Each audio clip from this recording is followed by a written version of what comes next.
தனது பிள்ளைகளுக்காக எதையும் செய்யும் தாய் பிரேதங்களுடன் வேலை செய்ய மாட்டாளா என்ன?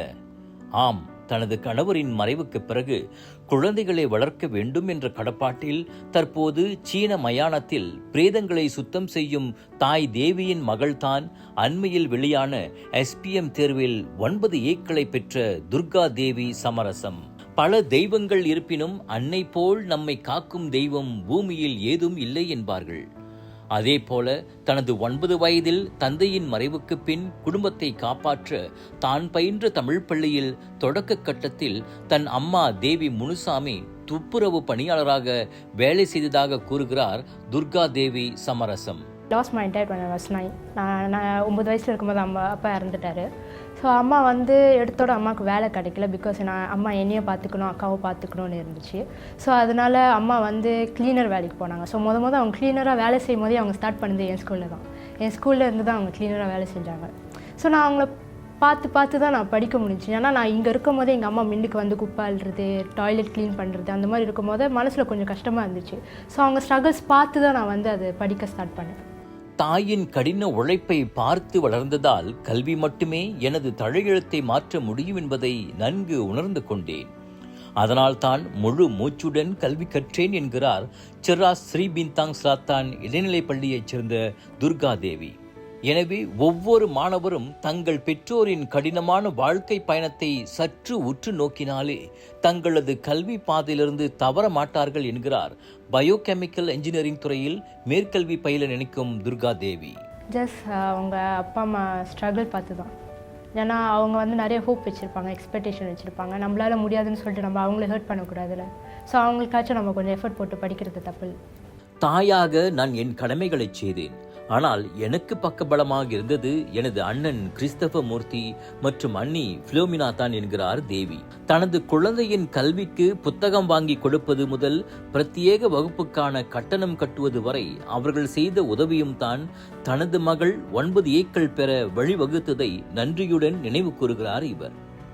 அதே சமயத்தில் பிள்ளைகளின் கல்விக்காக முடிந்தவரை பெற்றோர்கள் எப்போதும் உறுதுணையாக இருக்க வேண்டும் என்கிறார் தாய் தேவி. பிள்ளைங்களை படிக்க வைங்க. நம்ம தான் படிக்கல. இன்னைக்கு நான் படிக்க தெரியாதனால தானே போயிட்டு பாத்ரூமை கழுவிக்கிட்டு கூட்டிக்கிட்டு இந்த மாதிரி இருக்கேன். இதே நம்மளும் நல்லா படிச்சிருந்தா அப்ப நம்ம படிக்கலையா, நம்ம பிள்ளைங்களாவது நம்ம படிக்க வைப்போம். அதுங்க படிச்சு நல்ல நிலைக்கு வரட்டும். அதுங்க நல்லா படிச்சு வந்தா தானே நமக்கு சந்தோஷம். நம்ம படுற கஷ்டம் பிள்ளைங்க படிக்க. அதனால பேரண்ட்ஸ் என்ன செய்யணும், பிள்ளைங்க படிக்குதா பாருங்க. உங்களால் முடியலையோ, எந்த ஒரு பிள்ளைங்கனால படிக்க முடியலன்னா யார் உதவி? இப்போ என்னால் முடியல, எனக்கு யார் உதவி செஞ்சா?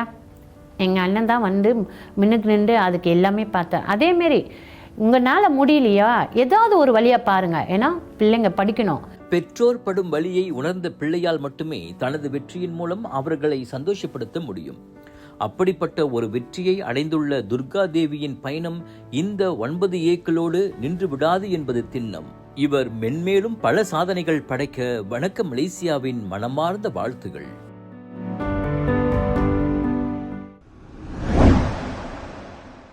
தேசம் ஊடகத்தின் 15வது ஆண்டு நிறைவு விழாவை முன்னிட்டு விருதளிப்பு விழா கோலாலம்பூர் பண்டார் சௌஜானா மாசா பல்கலைக்கழக மண்டபத்தில் அக்டோபர் மாதம் 5ஆம் தேதி மிகவும் சிறப்பாக நடைபெறவிருக்கிறது. ஊடகம், கலைத்துறை, விளையாட்டு, அரசியல், ஆண்டின் சின்னங்கள் மற்றும் வாழ்நாள் சாதனையாளர் என்ற பல்வேறு பிரிவுகளில் விருதுகள் வழங்கப்படவிருப்பதாக தேசம் ஊடகத்தின் ஆசிரியர் குணாலன் மணியம் தெரிவித்திருக்கிறார். ஆண்டுதோறும் சாதனையாளர்களை கௌரவிக்கும் தேசம் ஊடகத்தின் முயற்சியாக இந்த நிகழ்ச்சி ஏற்பாடு செய்யப்பட்டுள்ளதாகவும் விருது பெறுவோரின் பெயர் பின்னர் அறிவிக்கப்படும் எனவும் அவர் வெளியிட்ட அறிக்கையில் குறிப்பிட்டிருக்கின்றார்.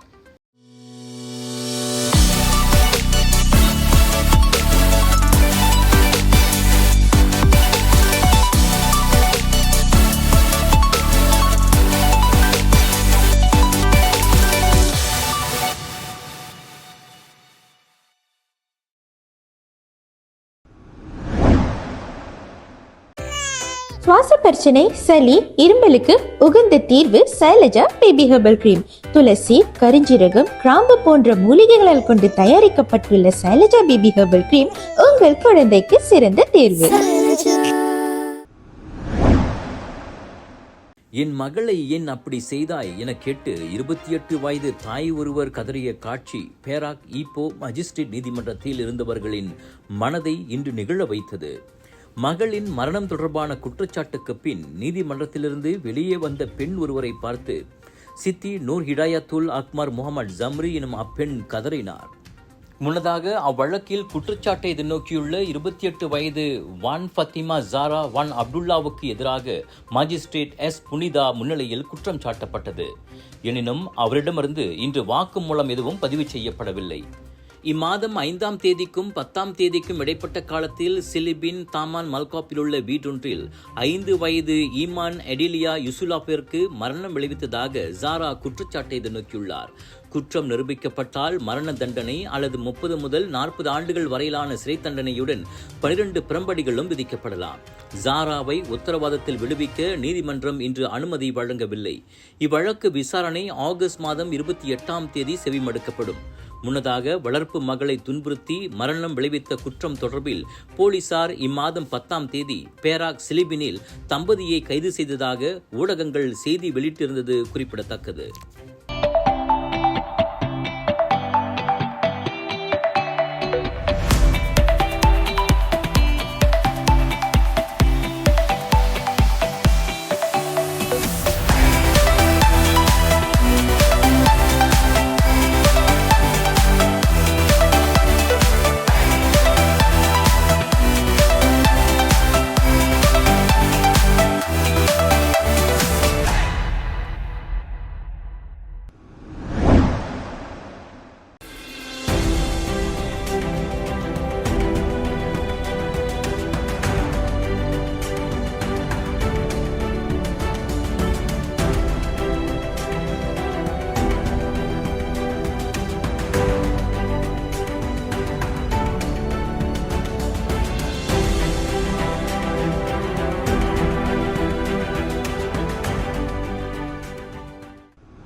நெக்ரி செம்பிலான் ஜலான் தாம்பின் கம்மாஸில் வேலைக்கு சென்று கொண்டிருந்த மோட்டார் சைக்கிளோட்டி சாலையில் விழுந்து கிடந்த மரத்தில் மோதி படுகாயமடைந்தார். தாமான் ஸ்ரீ நோவா அருகே இன்று காலை 7 மணிக்கு அச்சம்பவம் நிகழ்ந்தது. அப்போது பெய்த கனமழை மற்றும் புயல் காற்றில் அம்மரம் சாய்ந்ததாக தெரிகிறது. ஆனால் மழையில் மோட்டார் சைக்கிளோட்டி அதனை கவனிக்காமல் மோதியிருக்கிறார். அதில் 20 வயது அவ்விளைஞர் வயிற்றிலும் தொடையிலும் படுகாயமடைந்தார். தற்போது குவாலபிலா துவாங்கு ஆம்புவா நஹியா மருத்துவமனையில் அவர் சிகிச்சை பெற்று வருவதை தம்பின் போலீஸ் உறுதிப்படுத்தியது. கிரிப்டோ முதலீட்டின் வாயிலாக அதிக லாபம் ஈட்ட முடியும் என்ற ஆசை தூண்டிலை நம்பி ஆடவர் ஒருவர் 2 லட்சம் ரிங்கிட்டுக்கும் அதிகமான பணத்தை பறிகொடுத்துள்ளார்.